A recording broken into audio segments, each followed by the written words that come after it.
Quand l'homme s'est installé sur l'île de la Réunion, au XVIIe siècle, la forêt couvrait la totalité de la surface de l'île. Malgré la grande quantité d'espèces présentes, aucune pratiquement n'était comestible. Et pourtant, dans la forêt de basse altitude, jusqu'à 1200 mètres, parmi les arbres qui prospèrent sur les coulées de lave récentes, les fruits du bois de pomme attirent nos sens et nos papilles. Il peut atteindre 20 mètres de haut, mais on le trouve plus généralement entre 4 et 8 mètres. Son écorce est lisse, de couleur grisâtre ou brun rougeâtre. Les branches se déploient à l'horizontale, occupant les espaces disponibles de la forêt. Les feuilles ovales et allongées sont très pointues à l'extrémité. Elles poussent de façon opposée et presque à plat, exhibant un maximum de surface à la lumière.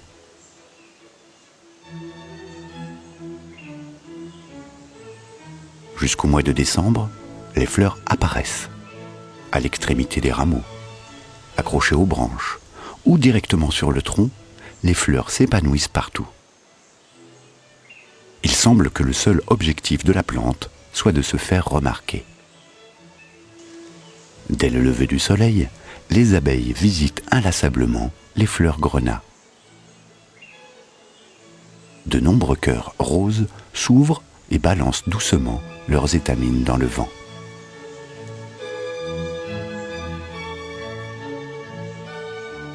Les nombreux fruits qui en résultent montrent l'efficacité d'adaptation de la plante aux animaux présents sur l'île capables de féconder les fleurs.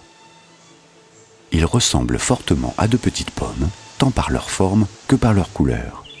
Et il est fort probable que les premiers explorateurs y aient croqué. Les apparences trompeuses du fruit laissent perplexe le consommateur dès la première bouchée.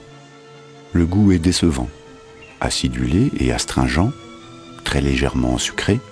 Le croquant de la pomme est complètement oublié et est remplacé par une consistance spongieuse. Mais il est comestible. Ça et là, les fruits alourdissent les branches, mais la majeure partie se situe sur le tronc. Est-ce un moyen d'alléger l'arbre de ce fardeau ? Ou plutôt de faciliter l'accès à des animaux plus gros, capables de festoyer de ces pommes ? Au cœur de la pulpe charnue de chaque fruit, des graines très petites se cachent et se laissent aisément emporter dans le ventre des animaux. Elles germeront plus loin au hasard des pérégrinations des oiseaux. Le bois de pomme fait partie des arbres qui portent de gros fruits, mais il est le seul à posséder une chair comestible et épaisse. A-t-il été consommé par nos aïeux ? Il devait en tout cas être un plat attendu par les perroquets et les chauves-souris qui peuplaient autrefois l'île de la Réunion.